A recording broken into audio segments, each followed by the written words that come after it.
Dahil wala na ngang tubig yung tatamnan natin ng kalabasa mga katrops, ay agad-agad na ho namin siyang pinarotor. Tapos nung nakabili na ho ako ng buto ng kalabasa, ay tatamnan na ho namin yan. 2 buto, gadabagsak ho ng ating tinatanim na kalabasa. Durog na lupa o pino ho yung pinantatabon namin. Katamtaman lang ho yung tabon para mas mabilis ho siyang tumubo. At siguradong tutubo yung ating mga tanim na kalabasa. Mukhang na-miss din ni Carla na mag-araro. At yan naman ho yung tatamnan naming kalabasa. Nagluto din ho ako ng pata na paksiw para sa amin hong masarap na pananghalian.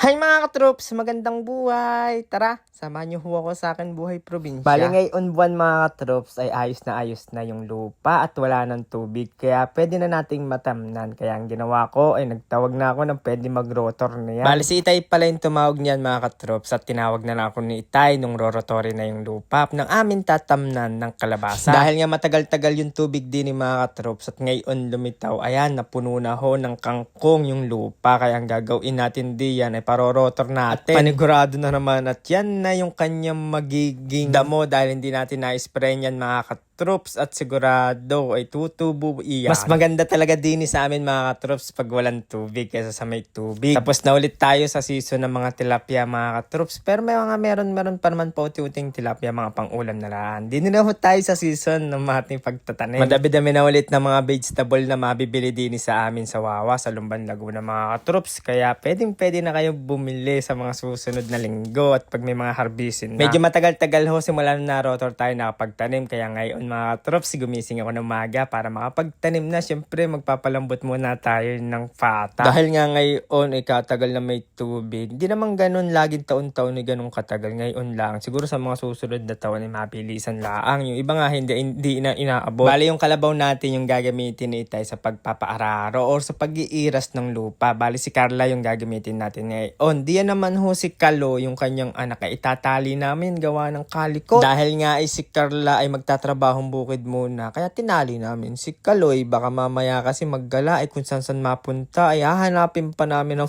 tagal-tagal. Chinek ko nga yung lupa mga katroops kung maganda yung pagkakadurog ng lupa kung may pantabon. Minsan kasi nagtatanim kami na walang pantabon. Ay talaga namang kahirap magtanim. Dahil na-check ko't maganda ang lupa. Ay tingin ko naman ay hindi kami mahirapan magtanim diyan. Mabilisan kasi ang tanim pagkagayan kaganda yung lupa. Durog. Di kasi pwede basta-basta ka nalang magtatabo ng lupa sa boto. Ay talagang hindi sisibol pag alang ay yung may papabaon. Ito na nga hot mga katroops ay inumpisahan na ni Carla sa kanitay mag-arahoro. Bate si Itay ho sa kasi Carla ang mag-iiras. Kami naman ho yung magtatanim tapos maya-maya magluluto ako ng ulam namin. Maga ako gumising kanina para magpalambot ng pata. Ay kaso lang yung pata ay naglalakad pa ay wala pa ay traffic yata. Kaya mamaya ko na lang sasalang. Ito yung unang beses natin makakapagtanim ngayon taon mga katroops. Talagang katagal ay sobrang na-miss ko magtanim. Talagang pagkakalitaw pa lamang ng lupa, ihanap agad na magdorotor para mga susunod na araw ay matatamnan na. Ay si Carla nga pala ay talagang professional na diyan sa pag-aararo. Lalo na't kaganda diyan at mabagal maglakad. Pag mabilis kasi maglakad mga katroops ay panigurado ay sigsag ang ira. Sa sobrang likot ni Kaloy ay talaga naman ay nagpunta pa din yung pala ay naalpasan din pala ni Itay kanina. Akala kasi ni Itay ay hindi na magliliko. Kaya ayan ay natali tuloy agad ulit siya. Ito na nga mga katroops ay sisimulan ko na ho magtanim.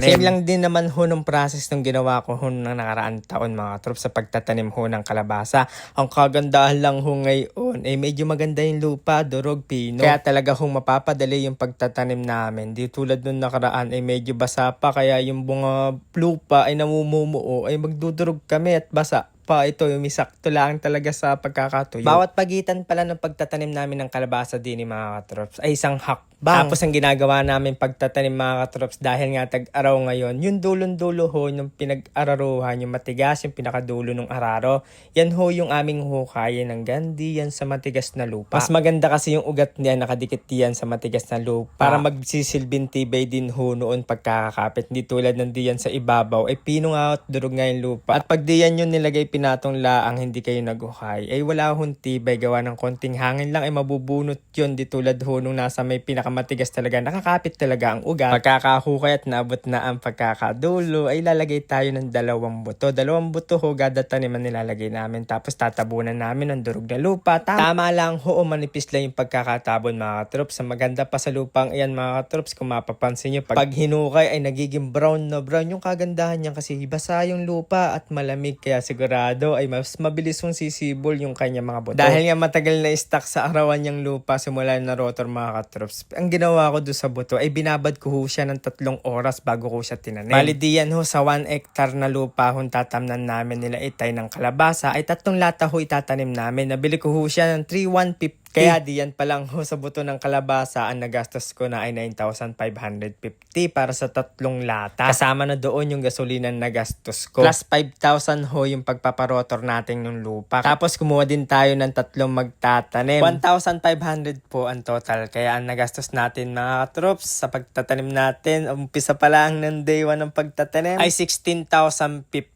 Start pa lang yan ng day 1. Sila pala yung mga batikan na magtatanim din sa amin sa Lumban, sa Wawa. Yan nga pala si Katchoy, nabutan ko siya nung natira kong buto. Gawa nang uwi muna ako at magpapalambot muna saglit diyan ng pata. Tapos yung 2 pa pala ay si Tom at saka ako si Ka Edgar. Si Tay nga pala umalis muna diyan, gawa na si Carla ay kailangan muna magpahinga. Hindi pa pwede kasi straight natin pag-aararuhin ng buong 1 hektarya si Carla. Gawa nang ang mga kalabaw natin ay talaga naman hong kalakas sa lamig, pero pagdating sa init ay talagang gustong-gusto nilang tumubog na. Bali yan pala yung mga matatamnan natin mga katrops. Lahat ho ng mga brown na nakikita nyo. Yung mga green sa unahan pa mga katrops ay susunod natin yan. Gawa na may tupig pa dyan noong nakaraan pero ngayon wala na. Umuwi muna ako sa grit ng ating bahay kubo mga katrops. Sinalang ko na diyan yung binili ni inay na pata para mapalambot na, dahil yan yung kakainin namin mamayang pananghalian. Madali kasi lutuin yan mga katrops, kaya yan lagi niluluto ko. Akin lang yan palalambutin, tapos ilalagay ko yung mga ricado, dahon ho ng bulaklak ng saging. Ba't dahon? Bulaklak ng saging. Saka ho sibuyas, bawang, paminta. Dahil may dried tomato ako ay naglagay na din ho ako diyan. Lalagyan ko din ho siya ng laurel, tapos ay akin na ho siyang isasalang pakukuluan hanggang sa lumambot. Maglalagay din ho ako diyan ng dried sili dahil wala nga tayong panigang. Ayan na muna ilalagay natin. Mas masarap din kasi pag may panigang mga katrops. Nung malambot na ay maglalagay na ako diyan ng 1 basong suka. Tapos aantayin ko lang maluto yung suka. Pag naluto na ay lalagay ko na diyan yung asukal. Uti-uti lang ako maglagay ng asukal mga katrops. Ang gagawin ko ay maglalagay ako ng asukal. Tapos hahaluin ko, sinisigurado ko na tunaw na yung asukal. Tapos titikman ko, pag okay na yung lasa ay okay na yun. Siyempre okay na nga eh. At pag hindi pa nga ay lalagyan ko ulit siya ng asukal. Tapos tutunawin. Ganun lang mga katrops hanggang sa makuha ko yung gusto kong tamis katulad mo. Pero lang nun. Maya-maya lang ay tinawag ko na din sila para makapagmerienda na kami ng tinapay, peanut at saka ho kape. Kagulat naman si Katcho ay talaga nag-iba ho yung kanyang damit. Kanina ay naka-blow ay ngayon nakamaroon na. Magkakain pala tayo mga katrops at nagtanim tayo ng buto ng kalabasa. Ay kailangan natin maghugas ng kamay. Gawa ng yung buto kasi niyan ay may mga gamot. Lalo na ako ay sanay talaga akong kamay. Kaya para siguradong walang mararamdaman ng sakit ng tiyan, ayan, maghuhugas tayo kahit banlaw lang. Tatapusin lang muna nila yung 3 iras na mga katrops. Tapos okay na, ay pupunta na sila doon sa ating bahay kubo para makakain na ng pinalambot nating pata kanina. At nung tapos na nga mga katrops, ayan, hahainin natin yung ating nilutong paksiw na pata. Ay paggayaan ka pagod na pagod, tapos gayaan yung uyong ulam, ay sigurado ay taob yung kaldero at wala nang matitirang kanin. Lalo na ako't kasarap kumain ng maraming kanin. Mahilig kasi talaga ako sa kanin. Kahit pabaho yan. Kasarap din naman ng humigop ng sabaw. Lalo at natitikman mo diyan yung asim, yung tamis, saka ho yung alat. Ay talaga namang huy, perfect na perfect. Ay nandiyan na lahat. Sa patang paksiw natin. Ay saktong-sakto. Ay magandang pata pa yung nabili natin. Kaya talaga mapaparami na naman ang kain ko na rin. Bali yung sausawan natin diyan mga katrops. Patis na meron hong dried sili. Medyo may kaanghangan din yan mga katrops. Kaya talaga mapaganahan ka. At ito na nga ho pala yung day 1 ng ating tanim na kalabasa. Ang susunod na diyan mga katrops, wait lang tayo ng day 10 to 12 doon